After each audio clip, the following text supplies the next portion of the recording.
زبان اردو زبان میں قرآن و حدیث، شریعت و اسلام کی تعلیم آپ کے سامنے پیش فرمائیں۔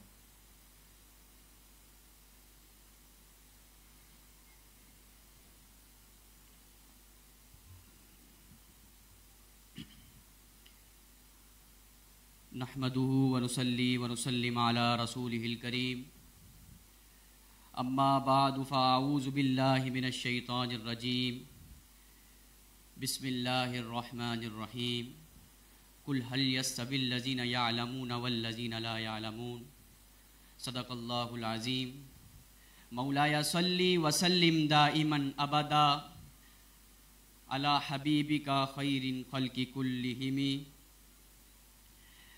رہبر بھی ہیں ہمدم بھی ہیں غمخوار ہمارے، رہبر بھی ہیں ہمدم بھی ہیں غمخوار ہمارے، آتا نہیں کوئی فن استاد کے بغیر، آتا نہیں کوئی فن استاد کے بغیر۔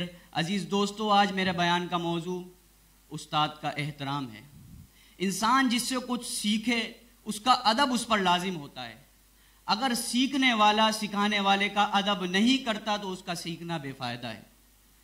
علم کسی بھی نوعیت کا ہو، اس کے استاد کا ادب لازم ہوتا ہے، کیونکہ اللہ کے رسول صلی اللہ علیہ وسلم نے فرمایا انما بعثت معلما، کہ بے شک میں بھیجا گیا ہوں معلم بنا کر۔ اور علم سکھانا اللہ کے رسول صلی اللہ علیہ وسلم کی سنت ہے،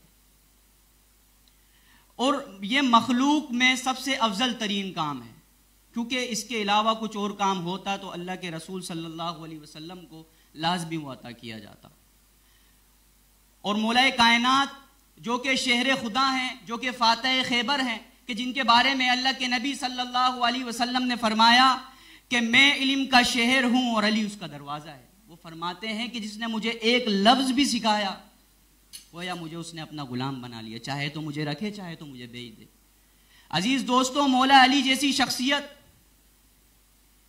خود کو استاد کے سامنے غلام کہتے ہوئے فخر محسوس